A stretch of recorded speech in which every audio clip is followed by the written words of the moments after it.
नमस्कार दोस्तों, स्वागत है आपका आध्यात्मिक जर्नी पर एक बार फिर से। दोस्तों, आज के वीडियो में हम बात करने वाले हैं हनुमान जी से संबंधित कुछ तथ्यों के बारे में। तो चलिए शुरू करते हैं। मित्रों, सनातन धर्म की परंपरा में श्री राम भक्त हनुमान जी की साधना सभी संकटों से उबारने वाली मानी जाती है। दोस्तों, हनुमान जी को अनेक नामों से पुकारा जाता है, जैसे कि मारुति नंदन, मंगल मूर्ति, पवन पुत्र, महावीर, बजरंगबली इत्यादि। और हनुमान जी की साधना मंगलवार के दिन अत्यंत शुभ मानी जाती है। मान्यता ये है कि मंगलवार के दिन अष्ट सिद्धि के दाता श्री हनुमान जी की साधना जो कोई भी श्रद्धा भाव से करता है, बजरंगबली उसके सभी रोग, शोक और भय को दूर कर देते हैं और उसे सुख संपत्ति और सौभाग्य का वरदान प्रदान करते हैं। तो चलिए दोस्तों, आज जानते हैं चिरंजीवी हनुमान जी से जुड़े हुए कुछ रोचक तथ्यों के बारे में, जिसकी जानकारी एक हनुमान भक्त को अवश्य ही होनी चाहिए। दोस्तों, तथ्य नंबर 1 ये है कि ऐसी धार्मिक मान्यता है कि पवन पुत्र हनुमान जी का जन्म कर्नाटक में स्थित कोप्पल जिले में हम्पी के पास एक गांव में हुआ था। और मान्यता ये है कि मातंग ऋषि के आश्रम में ही श्री हनुमान जी का जन्म हुआ था। और मित्रों, हनुमान जी का जन्म का उद्देश्य श्री राम जी का सहयोग करना ही था। दोस्तों, अगला तथ्य ये है कि ऐसे कौन कौन से महापुरुष थे जिनको श्री हनुमान जी का दर्शन का सौभाग्य प्राप्त हुआ था।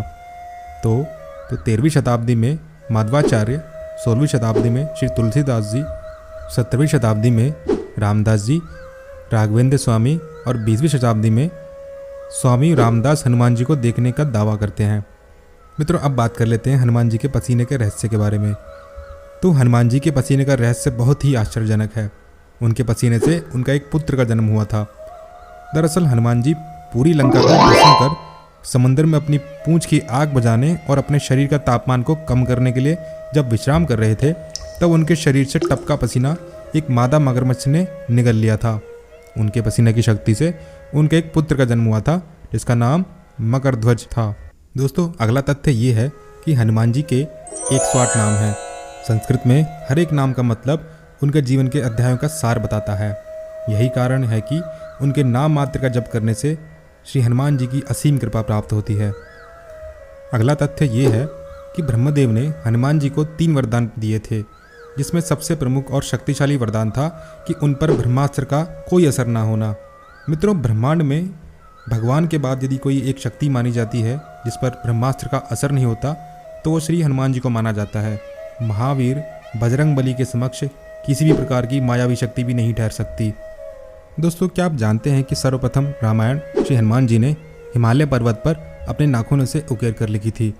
लेकिन जब तुलसीदास जी अपनी रामायण हनुमान जी को दिखाने वहां पहुंचे, तो उनकी रामायण देखकर वो दुखी हो गए, क्योंकि वह रामायण बहुत ही सुंदर लिखी गई थी और तुलसीदास जी की रामायण श्री हनुमान जी के सामने फीकी नजर आ रही थी।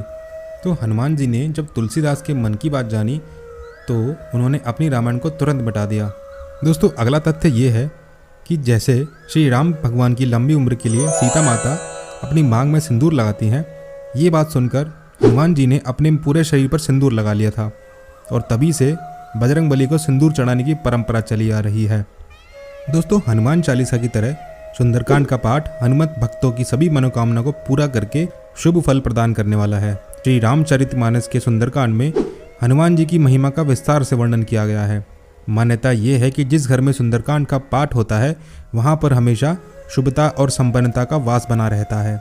और इसी के साथ साथ आपको जानकर आश्चर्य होगा कि खुद को भगवान राम का अनन्य सेवक बताने वाले श्री हनुमान जी के बारे में मान्यता ये है कि जहाँ कहीं भी श्री रामचरितमानस अथवा रामायण का पाठ हो रहा होता है, तो वे अप्रत्यक्ष रूप से वहाँ मौजूद रहते हैं, सबसे पहले आते हैं और सबसे बाद में जाते हैं। तो दोस्तों, आज हमने जाना हनुमान जी से जुड़े हुए कुछ तथ्यों के बारे में। मैं आशा करता हूँ कि आपको ये वीडियो पसंद आया होगा। तो चलिए मिलते हैं अगले वीडियो में। तब तक के लिए राधे राधे।